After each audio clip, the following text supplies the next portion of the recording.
Hey, welcome to this video on deploying Laravel to the cloud in 4 easy steps. And for this deployment, we're going to use an open source solution that I developed called Kit. So let's get at it. If you've been following the channel at all, you know that I've been working on this application development kit. It's in my GitHub repo, arcraven/kit. And I believe that the advantage of this kit is it's template based. We can add new templates for different tech stacks as we go. As an example, there are templates right now that exist for Django, FastAPI, Flask, and Laravel. We're going to focus in on the Laravel tech stack today. And the README on the GitHub page goes through the 4 steps. So step number 1 is installation. We'll talk about that in a second in this video. Then we're going to create the development environment. Step number 3 is you want to provision the servers that you're going to deploy the application to. Now the kit supports multiple servers, so you can easily deploy your application to, for example, your staging environment or your production environment. So as many environments as you want. So the kit will help you provision and deploy to those environments. Step number 4 is the deployment itself.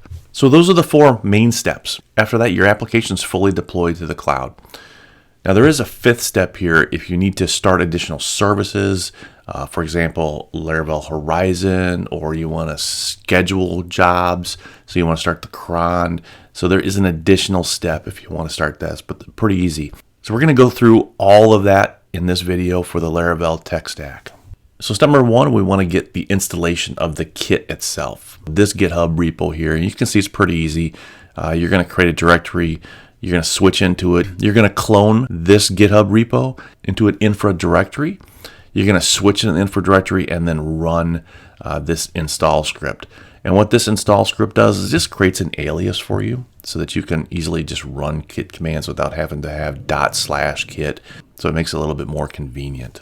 All right, and I've already completed this step, so I'm just going to show you what I have here. So this is my development environment. Right now you can see that I have this kit directory. There's a code directory, which is empty right now. Here's my infrastructure, which is the GitHub repo. And then down here at the bottom, I have 2 terminal windows open. I have one that I'm going to use for coding in a bit. We'll use that a little bit later, but I have an infra one open here for the infra directory. So if I print the current working directory, you can see that indeed we are in the infra directory.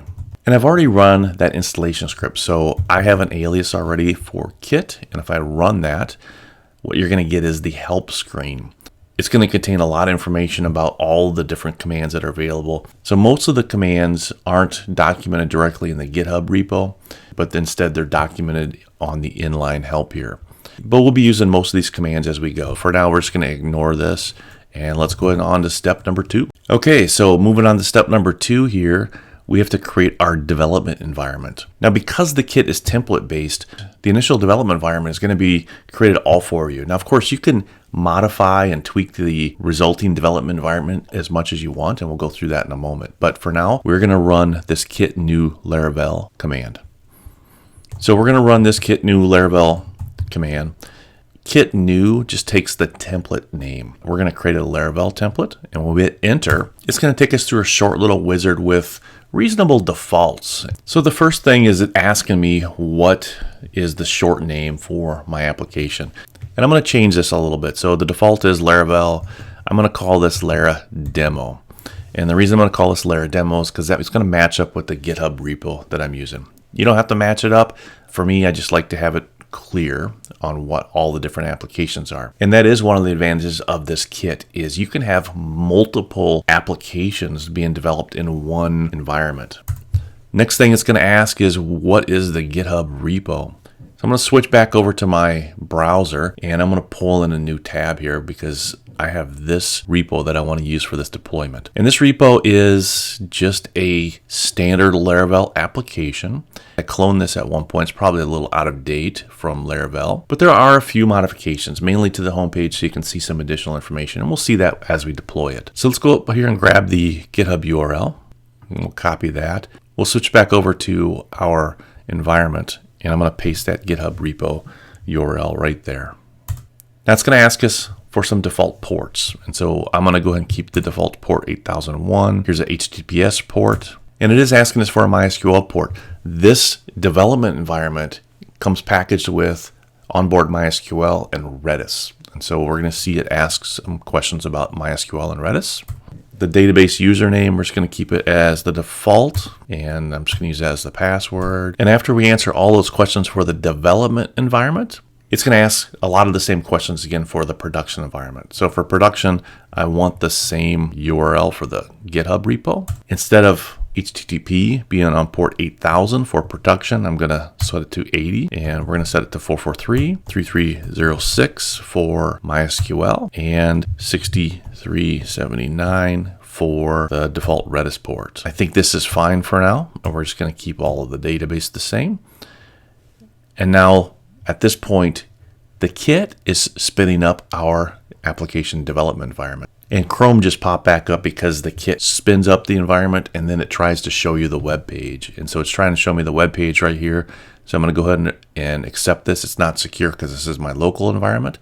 And you can see that the application is up and running. So what we're going to do is I'm going to go back over to my development environment, and we're just going to take a look and see what everything it did. It created a new directory under code. So up here under code, you're going to see a new directory called Laravel, and that's where it cloned all of my code. This is, as a developer, the directory where I'm going to go in and make any code changes to my application code. The other thing it did is it created a directory in the infra directory called apps, and you can see it's named the same, Laravel, and in here, Laravel, this is the template for infrastructure as code. And this is where you would change that infrastructure if you needed to do that. For now, we're just going to keep the template the same, but if you explore this a little bit, you can see, for example, here's a Docker file, and this Docker file is used to create images for deployment.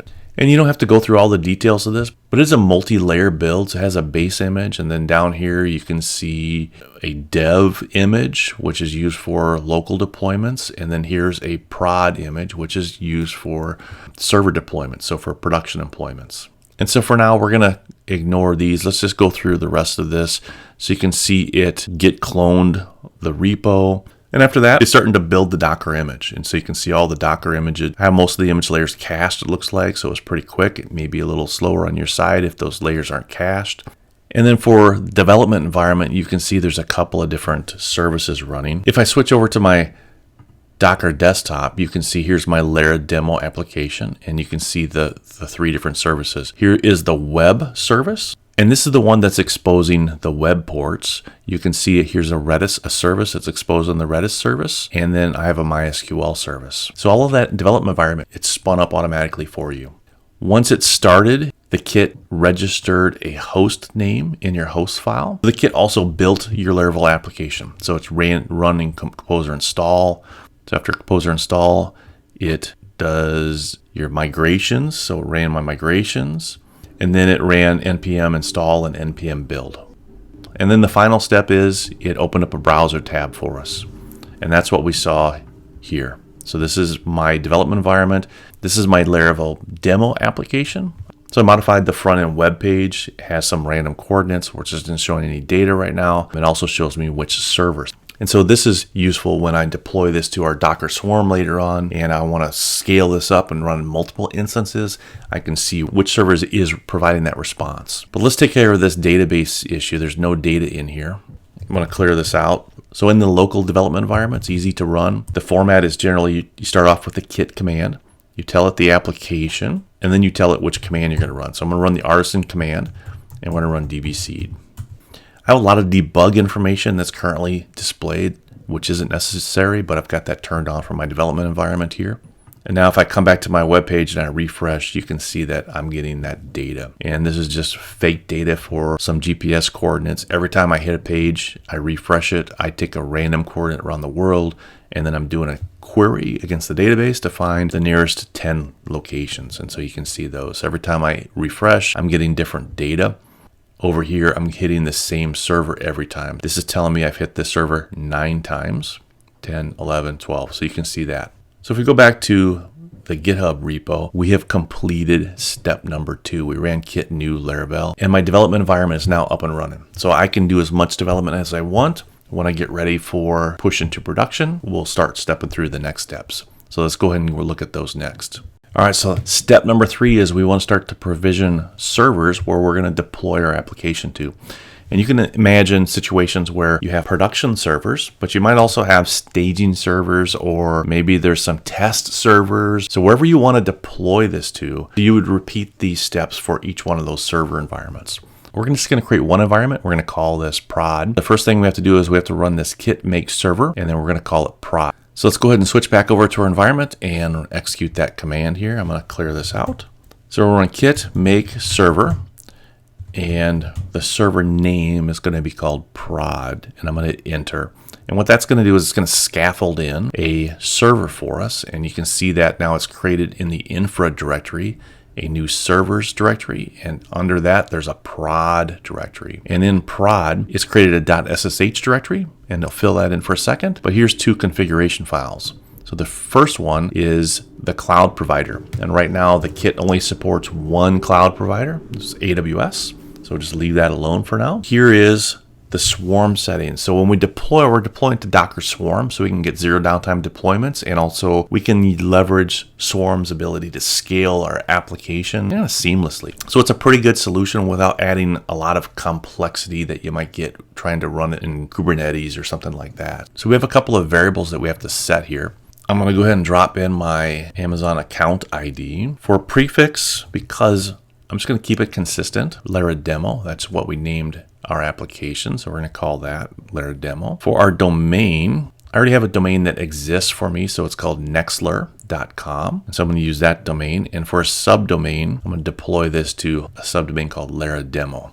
And for the rest of this, I think I'm just going to accept the default. The number of worker nodes, I'm going to have 2 worker nodes. Do I need MySQL? Yes. And what that'll do is it'll automatically provision a MySQL RDS instance for us. Do I need Redis? I'm going to keep that as yes. And it's going to automatically provision an Elasticache instance for us in Amazon. If you are deploying multiple applications, you may have to modify the first 2 octets of the CIDR. I'm going to leave them the same. So I'm just going to leave them 10.1. And so then you can see that the VPC, for example, will be 10.1.0.0/16. The subnets will kind of follow that same pattern. So now that we have our configuration files all set, I'm just going to save that. Let's switch back over here. So we ran make server. Next thing is we're going to run kit provision prod, which is our server name. So come down here, kit provision prod. Okay, so I'm going to kick this off. This provisioning will take some time. We're going to go and start this command. I'll tell you what it's doing behind the scenes, and then we will take a break and let it finish up.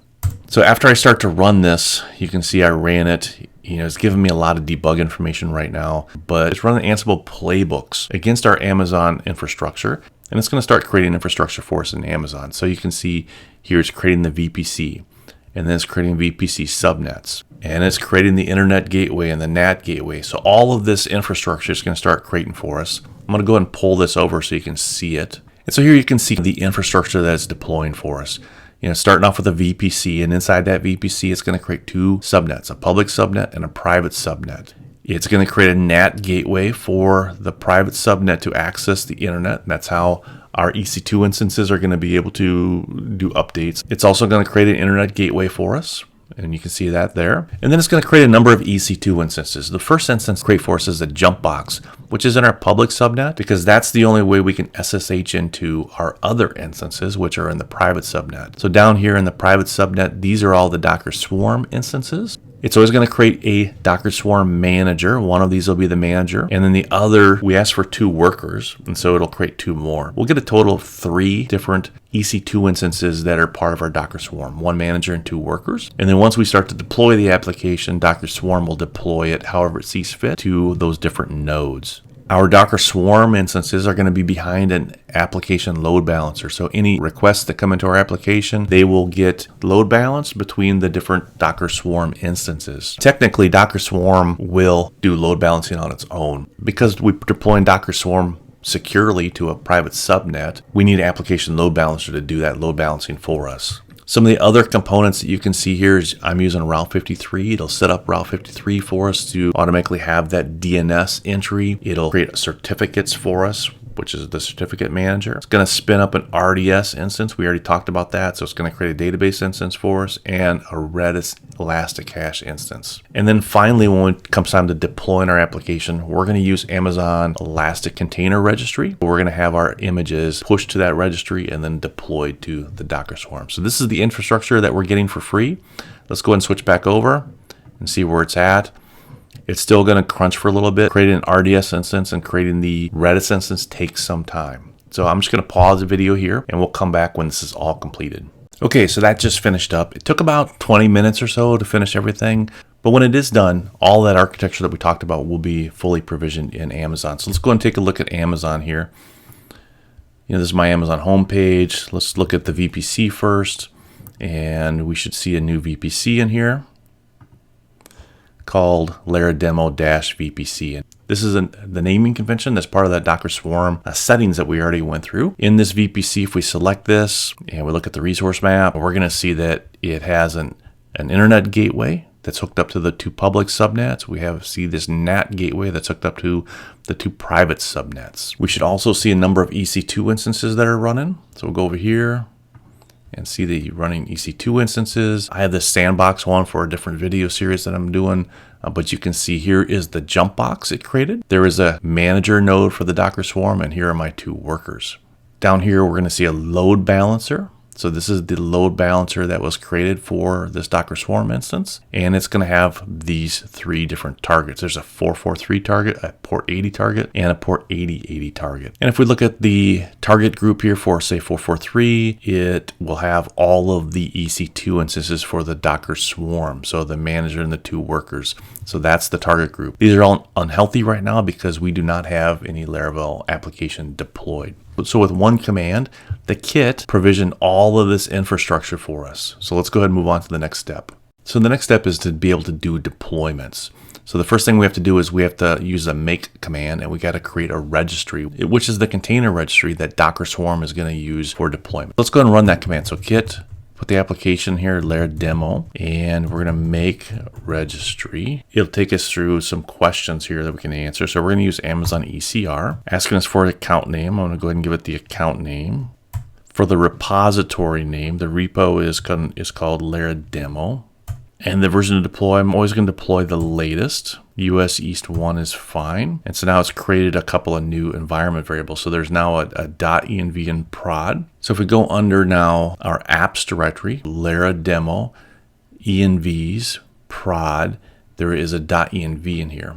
And this .env now has all the information about the container registry. In addition, there's now this deploy settings, which has a few key variables that will be used by Ansible. So the next step is we want to be able to create an image for our application. And so you can see that step here. So kit app, so there'll be Laravel image.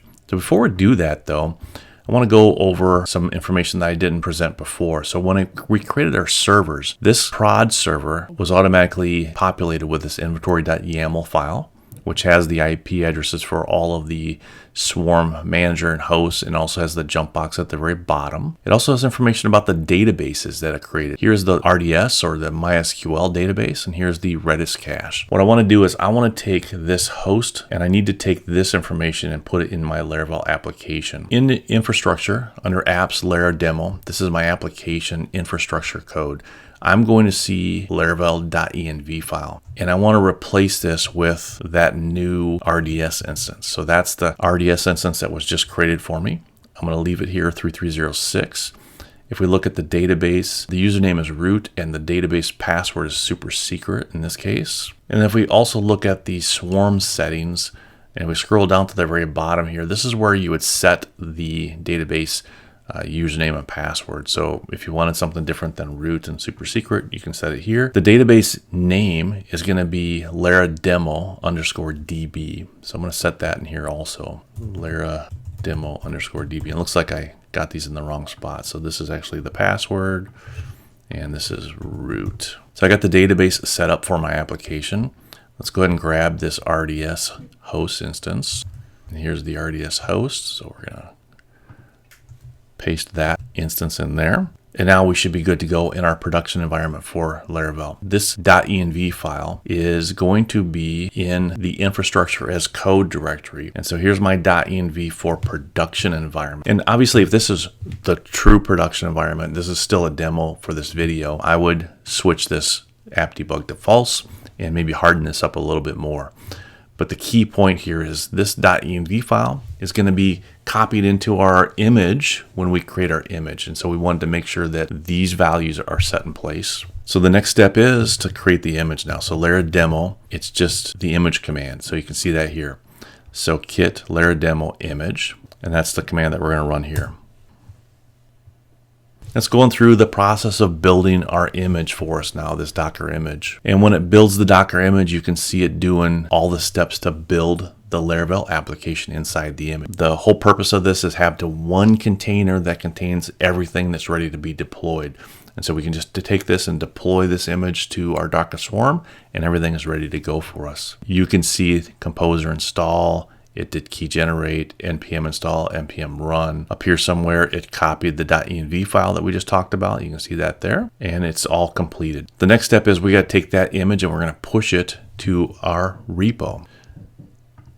Because our production environment knows about this container registry, we can now push this with one command. So we're going to run the command kit Larademo, which is our application, push, and then we can place the tag that we want on the end. If we don't put anything, it's just going to tag it as the latest, that's fine for us. So we're going to go ahead and run this. And now it's pushing up the layers to our ECR instance. And since that's completed, let's go ahead back over here and look into our Amazon. I have an ECR instance. And here's Larademo, which is what we just pushed. And let's see, the latest was pushed on October 21st, which is today, and that was just a few seconds ago. And now it's time to run this deployment command. And the syntax for this is, it's a kit command. We're going to specify the application, and then we're going to specify the server to deploy it to, separated by a colon, and then we'll issue the deploy command. So let's come back over here and let's just clean this up. I'm going to close all the tabs here. One thing I do want to look at is I want to see the application environment. And if I look at the prod environment, which is going to be pushed out to any servers, and I'll look at the Docker Compose file. This Docker Compose file for production environments is more complex than what we need for our settings. Remember, we spun up an RDS instance. That's a dedicated database instance for our Docker Swarm. We also spun up a Redis instance, which is a dedicated Redis instance. So we do not need these services anymore in our container. I'm going to go ahead and delete the MySQL service. I'm going to keep the web, which is at the top there. I'm going to delete the Redis service.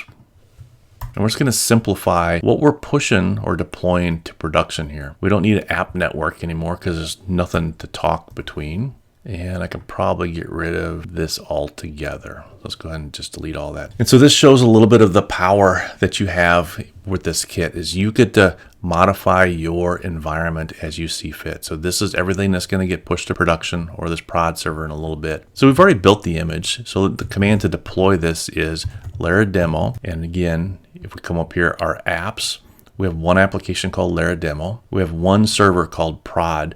If we had multiple servers, they would have their own directory here. So :prod deploy, and I will deploy these services, this out to that production environment.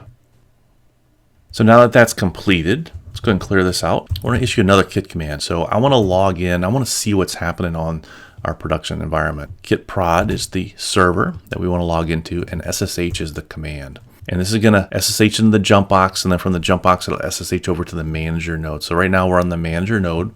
If I clear this out, you can run Docker commands from here. So Docker version, this is the Docker version that's installed in this Ubuntu instance. Docker node ls, you can see the 3 nodes. Here's our manager node and then the 2 other nodes. Docker service ls, you can see that there's a Larademo application or service that was just deployed. Let's go ahead and take a look at that, more details of it.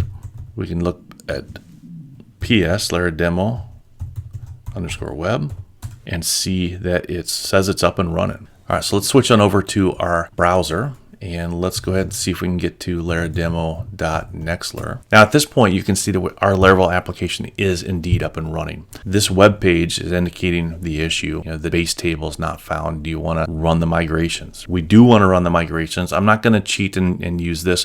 I want to show you how to run the migrations using the kit. So that's what we're going to do next. Let's switch back to our environment. We're going to exit out of the manager node. So now we're back over to our infrastructure. Anytime you want to see what commands are available to us, go ahead and hit kit by itself. You can see the Larademo has some specific commands associated with it. In fact, there's an artisan command. So I can run kit larademo :prod artisan and then run whatever command I want. So that's what we're going to use here. Kit larademo on the production server, artisan, and I want to run migrate.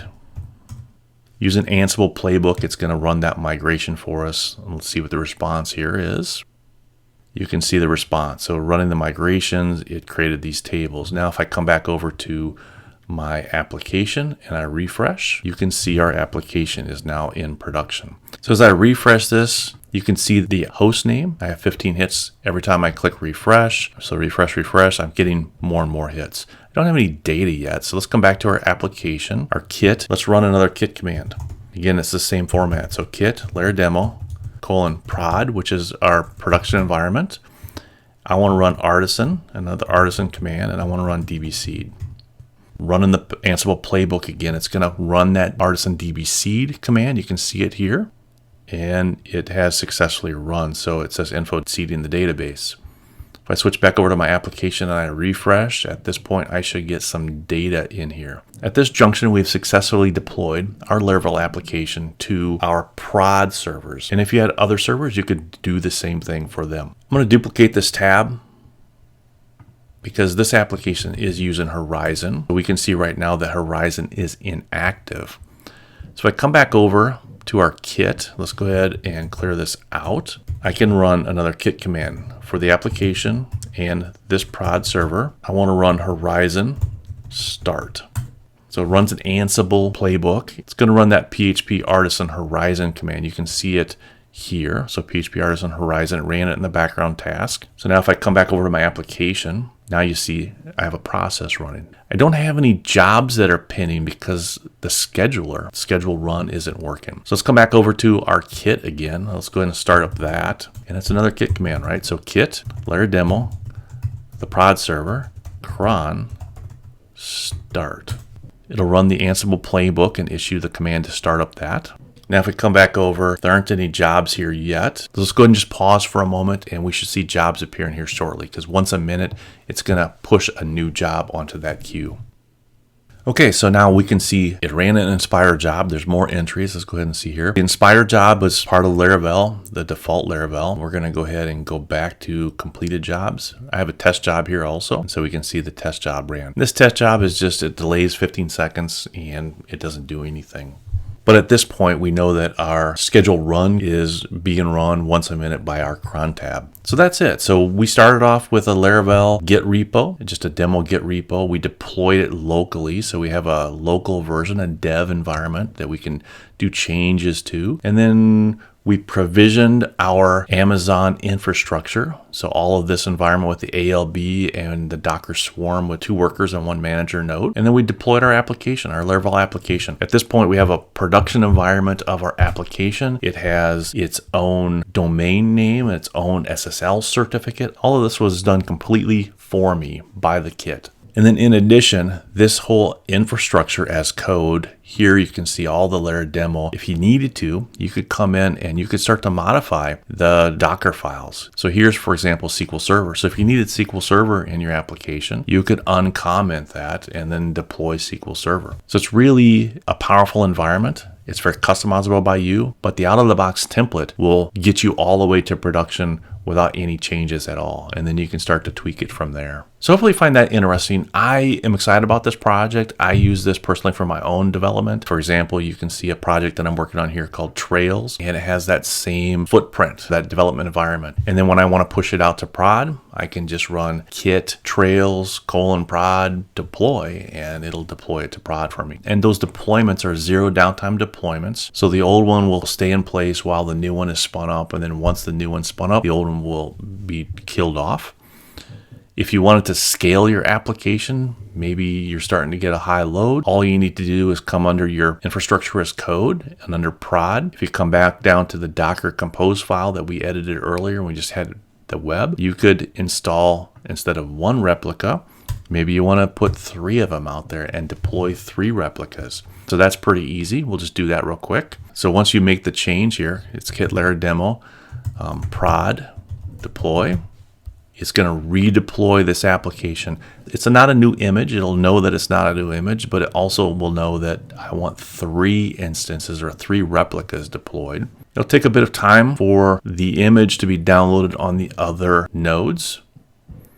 If we come back over to our application here and I refresh, what we're going to see is we're going to start to see some new host names show up here. So I refresh.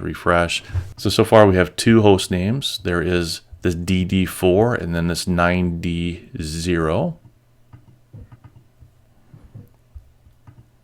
And just a reminder, we asked for 3 replicas. So the 3rd replica is still coming on board. Let's see when we see it. There it is. So now we can refresh. And now we have 3 replicas running. And you can see that the load is being balanced by our ALB and Docker Swarm. They're going to balance that load over all 3 of those nodes. So I do know that as it spins up, or this node gets a little bit less resources until it's fully spun up, but then it'll eventually catch up.